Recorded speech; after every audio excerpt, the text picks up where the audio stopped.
महाविकास आघाडीचा जागा वाटपाचा तिढा अखेर सुटलेला आहे। शरद पवार, उद्धव ठाकरे आणि नाना पटोले यांच्या उपस्थितीत महाविकास आघाडीची पत्रकार परिषद झाली। यामध्ये जागा वाटपाचा फॉर्म्युला आणि मतदारांच्या नावांची घोषणा करण्यात आली। शिवबाटा 21, राशप 10 आणि काँग्रेस 17 जागांवर निवडणूक लढवणार आहे। जागा वाटपाची घोषणा झाली, पण 2 जागांवर काँग्रेसचे उमेदवार अद्याप ठरलेले नाहीत। आधी 7 जागांवर उमेदवार ठरलेले नव्हते। त्यानंतर बुधवारी सातारा आणि रावेर या ठिकाणी उमेदवारांची घोषणा करण्यात आली। बाकीच्या 2 जागांवर पेच कुठे अडलेला आहे पाहूयात आजच्या जेएम विशेषमध्ये। या संदर्भामध्ये शिवबाटाला 21, राशपला 10 आणि काँग्रेस 17 जागांवर निवडणूक लढवणार आहे। कोण कोण उमेदवार घोषित करण्यात आलेले आहेत ते पाहूयात आधी। शिवबाटाचे उमेदवार आपण पाहतोय, नरेंद्र खेडेकर बुलढाण्यातून उमेदवार असतील। यवतमाळ वाशीमधून संजय देशमुख तर संजोग वागेरे यांना मावळमधून उमेदवारी शिवबाटाकडून देण्यात आली आहे। चंद्रहार पाटलांना उमेदवारी शिवबाटाकडून देण्यात आलेली आहे। सांगलीची हिंगोलीमध्ये नागेश पाटील आष्टीकर असतील, तर संभाजीनगरमध्ये चंद्रकांत खैरे यांना संधी देण्यात आली आहे। ओमराजे निंबाळकर हे धाराशिवचे शिवबाटाचे उमेदवार असतील। भाऊसाहेब वागचोरे यांना शिर्डी लोकसभा मतदारसंघातून उमेदवारी देण्यात आली आहे। नाशिकमधून राजाभाऊ वाजे मैदानात असतील। रायगडमध्ये अनंत गीते यांना शिवबाटाची उमेदवारी गेली आहे, तर सिंधुदुर्ग रत्नागिरीची विनायक राऊत यांना जागा देण्यात आलेली आहे। ठाण्यामध्ये राजन विचारे उमेदवार असतील।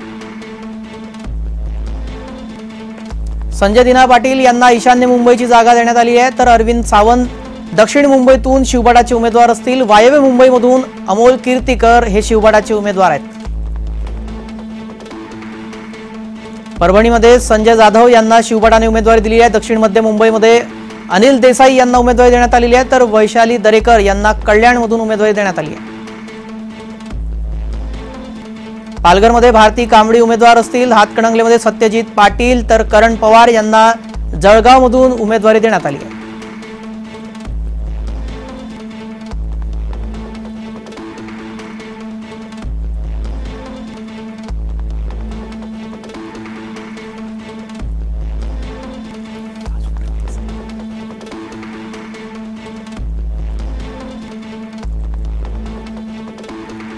आता काँग्रेसचे उमेदवार पाहूयात। काँग्रेसने रामटेकमध्ये श्याम बर्वे यांना उमेदवारी दिली आहे। रश्मी बर्वे यांना उमेदवारी दिली होती, मात्र त्यांची उमेदवारी रद्द करण्यात आली। त्यानंतर डमी फॉर्ममध्ये त्यांचं नाव त्यांच्या पतीचं नाव होतं, त्यामुळे श्याम बर्वे हे उमेदवार असतील रामटेक काँग्रेसचे।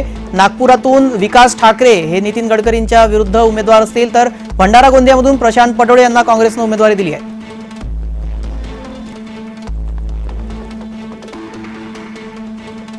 राशपचे उमेदवार पाहतोय, वर्ध्यामध्ये अमर काळे यांना राशपने उमेदवारी दिलेली आहे। भास्कर भगरे यांना दिंडोरीतून उमेदवारी देण्यात आली आहे। सुप्रिया सुळे बारामतीतून तर शिरूरमधून अमोल कोल्हे।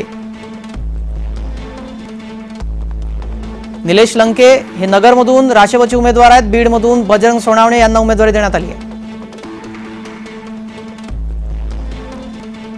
भिवंडीमध्ये सुरेश म्हात्रे यांना उमेदवारी देण्यात आली आहे। शशिकांत शिंदे यांना साताऱ्यातून राशपने उमेदवारी दिली आहे। रावेरमध्ये श्रीराम पाटील यांना राशपची उमेदवारी गेली आहे, तर माढ्यामध्ये धैर्यशील मोहिते पाटलांना राशपने उमेदवारी दिली आहे।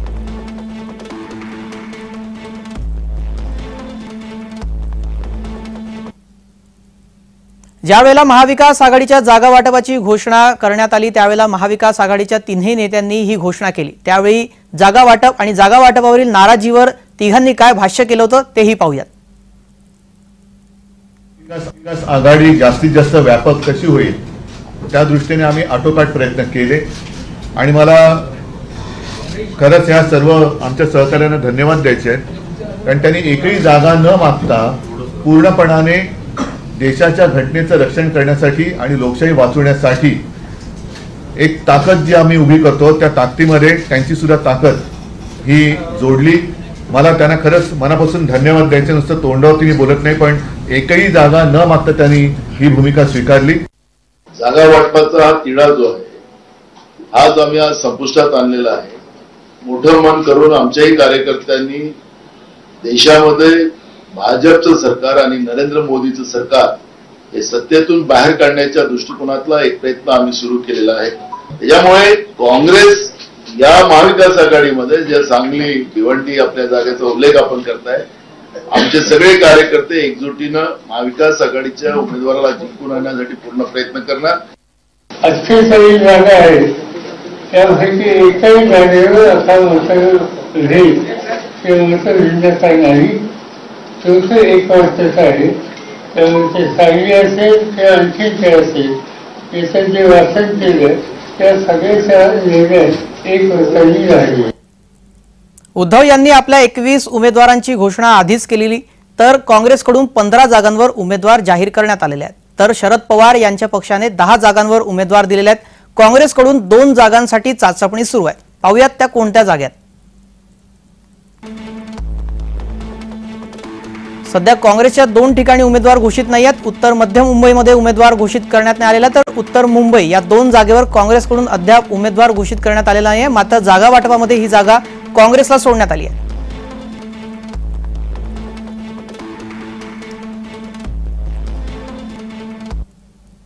दरम्यान महाराष्ट्रामध्ये 48 लोकसभा जागांवर बहुतांश जागेवर महायुती आणि महाविकास आघाडीचे उमेदवार जाहीर झालेले आहेत. जाहीर झालेल्या उमेदवारांनुसार राज्यामध्ये महायुती विरुद्ध महाविकास आघाडीची लढत कशी होणार आहे तेही पाहूयात ग्राफिक्सच्या माध्यमातून. राज्यातली लढत कशी होणार आहे ती आपण बघतोय. डॉक्टर हिना गावित भाजपाच्या उमेदवार आहे नंदुरबारमधून, तर त्यांना आव्हान देणार गोवाल पाडवी काँग्रेसचे उमेदवार आहेत नंदुरबारमधून. सुभाष भामरे हे भाजपाचे धुळ्यातले उमेदवार आहेत, त्यांना शोभा बच्चाव आव्हान देतील काँग्रेसच्या उमेदवार आहेत. स्मिता वाघ यांना जळगावमधून भाजपाने उमेदवारी दिलेली आहे, तर शिवबाटा गटाकडून करण पवार यांना जळगावची उमेदवारी देण्यात आली आहे. त्यानंतर भाजपा रावेरमध्ये रक्षा खडसे यांना उमेदवारी देण्यात आलेली आहे, तर राष्ट्रपकडून रावेरमध्ये श्रीराम पाटलांना उमेदवारी देण्यात आली आहे. प्रतापराव जाधव यांना शिवसेनेनं बुलढाण्यातून उमेदवारी दिलेली आहे, तर शिवभाटाकडून नरेंद्र खेडेकर यांना बुलढाण्यातून उमेदवारी देण्यात आली आहे. भाजपाने अकोल्यामध्ये संजय धोत्रे यांचे पुत्र अनुप धोत्रे यांना उमेदवारी दिलेली आहे, तर काँग्रेसने अकोल्यातून अभय पाटलांना उमेदवारी दिली आहे. नवनीत राणा यांना अमरावतीमध्ये भाजपानं उमेदवारी दिलेली आहे, तर काँग्रेसकडून बळवंत वानखेडे नवनीत राणा यांना आव्हान देतील. वर्ध्यातून रामदास तडस यांना भाजपानं उमेदवारी दिलेली आहे, तर अमर काळे राष्ट्रपचे उमेदवार आहेत जे रामदास तडस यांना आव्हान देतील. राजू पारवे यांना रामटेकमध्ये शिवसेनेनं उमेदवारी दिलेली आहे, काँग्रेसने रामटेकमध्ये श्यामकुमार बर्वे यांना उमेदवारी दिली आहे.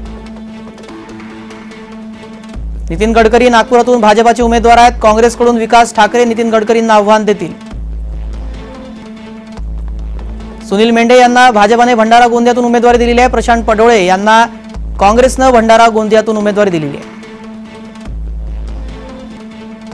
भाजपमध्ये गडचिरोली लोकसभा मतदारसंघातून अशोक नेते मैदानात असतील, त्यांना नामदेव किरसान हे आव्हान देणार आहेत, काँग्रेसचे उमेदवार आहेत. सुधीर मुनगंटीवार हे भाजपाचे चंद्रपूर लोकसभा मतदारसंघातले उमेदवार आहेत, त्यांना प्रतिभा धानोरकर आव्हान देणार, काँग्रेसच्या उमेदवार आहेत. शिवसेनेनं यवतमाळ वाशीमध्ये राजश्री पाटील यांना उमेदवारी दिलेली आहे, संजय देशमुख त्यांना आव्हान देतील, शिवबाटाचे उमेदवार आहेत. शिवसेनेनं बाबूराव कदम कोळीकर यांना हिंगोलीतून उमेदवारी दिलेली आहे, तर इकडे नागेश पाटील आष्टीकर त्यांना आव्हान देतील, शिवबाटाचे उमेदवार आहेत. भाजपानं नांदेडमध्ये प्रतापराव चिखलीकरांना उमेदवारी दिलेली आहे, तर काँग्रेसनं नांदेडमध्ये वसंत चव्हाण यांना मैदानात उतरवलंय. महादेव जानकर हे रासपचे उमेदवार आहेत, परभणीमध्ये महायुतीकडून लढतील, तर शिवबाटानं परभणीमध्ये संजय जाधव यांना संधी दिली आहे. रावसाहेब दानवे यांना भाजपानं जालन्यातून उमेदवारी दिलेली आहे, तर काँग्रेसने जालन्यातून कल्याण काळे यांना मैदानात उतरवलंय. डॉक्टर भारती पवार या दिंडोरीतून भाजपाच्या उमेदवार असतील, तर राष्ट्रपनं भास्कर भगरे यांना दिंडोरीतून उमेदवारी दिली आहे. त्यानंतर कपिल पाटलांना भाजपानं भिवंडीतून उमेदवारी दिली आहे, सुरेश म्हात्रे यांना राष्ट्रपनं पालघरमधून उमेदवारी दिली आहे. शिवसेनेनं कल्याणमध्ये श्रीकांत शिंदे यांना उमेदवारी दिली आहे, तर वैशाली दरेकर या शिवबाटाच्या उमेदवार श्रीकांत शिंदे यांना आव्हान देतील. भाजपानं उत्तर पूर्व मुंबईमध्ये मिहीर कोटेजा यांना उमेदवारी दिली आहे, संजय दिना पाटील शिवबाटाचे उमेदवार त्यांना आव्हान देणार.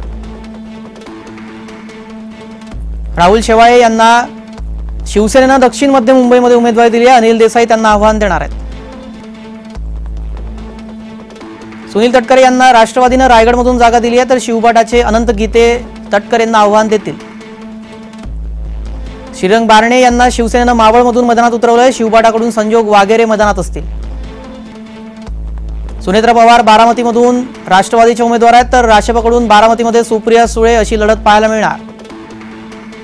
शिवाजीराव आढळराव पाटलांना राष्ट्रवादीकडून शिरूरची उमेदवारी देण्यात आलेली आहे, तर डॉक्टर अमोल कोल्हे त्यांना राशेपाकडून आव्हान देतील. सुजय विखे पाटलांना भाजपानं नगरमधून मैदानात उतरवलंय. निलेश लंके हे राशेपाचे उमेदवार आहेत, जे सुजय विखे पाटलांना आव्हान देतील. सदाशिव लोखंडेंना शिवसेनेनं शिर्डीतून मैदानात उतरवलेलं आहे, तर भाऊसाहेब वागचोरे यांचं आव्हान त्यांना असेल. पंकजा मुंडे बीडमधून भाजपाच्या उमेदवार आहे. राशेपाकडून बीडमध्ये बजरंग सोनावणेंना मैदानात उतरवण्यात आलंय. अर्चना पाटलांना राष्ट्रवादीनं धाराशिवची उमेदवारी दिलेली आहे, तर ओमराजे निंबाळकर इकडे उमेदवार असतील. त्यांचं आव्हान असेल त्यांना. भाजपाकडून सुधाकर शृंगारे यांना लातूरची उमेदवारी देण्यात आलेली आहे, तर काँग्रेसकडून लातूरमध्ये शिवाजीराव कालगे उमेदवार असतील. राम सातपुतेंना सोलापूरमध्ये भाजपानं संधी दिली आहे, तर प्रणिती शिंदे यांचं त्यांना आव्हान असेल. काँग्रेसच्या उमेदवार आहेत. रणजित सिंह निंबाळकर माढ्यातून भाजपाचे उमेदवार असतील, तर इकडून धैर्यशील मोहिते पाटील राशेपामधून त्यांना आव्हान देणार. संजय काका पाटलांना सांगलीमधून भाजपानं मैदानात उतरवलं, तर शिवबाटाकडून चंद्रहार पाटील मैदानात असतील. संजय मंडलिक शिवसेनेचे कोल्हापुरातले उमेदवार आहेत, तर शाहू महाराज छत्रपती यांना काँग्रेसनं मैदानात उतरवलंय. शिवसेनेनं हातकणंगलेमध्ये धैर्यशील माने यांना उमेदवारी दिली आहे. सत्यजित पाटलांना शिवबाटानं हातकणंगलेमध्ये उमेदवारी दिली आहे. भाजपाकडून साताऱ्याचे उमेदवार उदयनराजे भोसले असतील, तर शशिकांत शिंदे हे राशेपाकडून उदयनराजे भोसले यांना आव्हान देणार.